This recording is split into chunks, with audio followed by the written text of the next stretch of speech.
بسم اللہ الرحمن الرحیم۔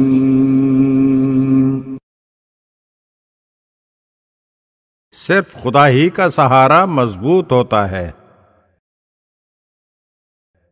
جب عزیز مصر جناب یوسف علیہ السلام نے اپنے بھائی بنیامین کو اپنے پاس مصر میں روک لیا تو حضرت یعقوب علیہ السلام نے انہیں خط لکھا جس میں انہوں نے تحریر کیا تھا، ہمارا خاندان اس وقت آزمائش کی بھٹی سے گزر رہا ہے۔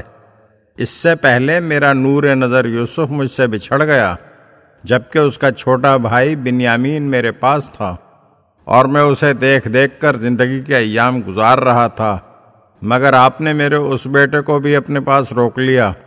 آپ مہربانی کر کے میرے بیٹے کو رہا کر دیں اور میرے پاس روانہ کر دیں۔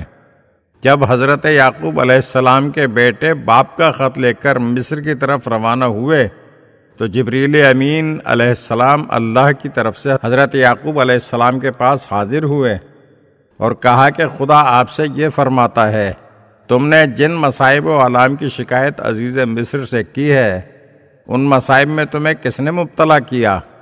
یعقوب علیہ السلام نے عرض کیا، اے پروردگار، تو نے ہی تعذیب کے غرض سے مبتلا کیا ہے۔ تو آواز قدرت آئی، کیا میرے علاوہ کوئی اور بھی تمہاری اس مصیبت کو دور کرنے کی قدرت و صلاحیت رکھتا ہے؟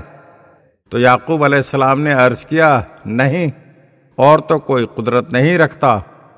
پس خداوند عالم نے فرمایا، تو پھر مجھے چھوڑ کر کسی اور سے تم نے شکایت کیوں کی؟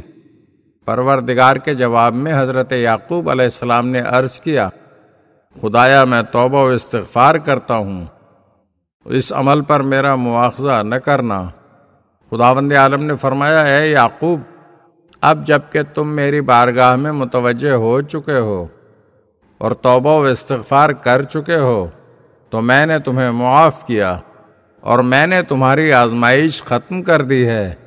اب تمہیں صرف بنیامین ہی نہیں بلکہ یوسف گمگشتہ بھی ملے گا، اور میں تمہاری کھوئی ہوئی بینائی بھی لوٹا دوں گا۔ اگر آپ ہمارے چینل کی نئی ویڈیوز دیکھنا چاہتے ہیں تو ہمارے چینل کو سبسکرائب کریں اور گھنٹی کے بٹن کو دبائیے تاکہ ہر آنے والی ویڈیو آپ کو جلد موصول ہو سکے۔ اور ہاں، لائک اور شیئر ضرور کیجیے اور اپنے قیمتی کمنٹ سے ہمیں آگاہ کیجیے۔ شکریہ۔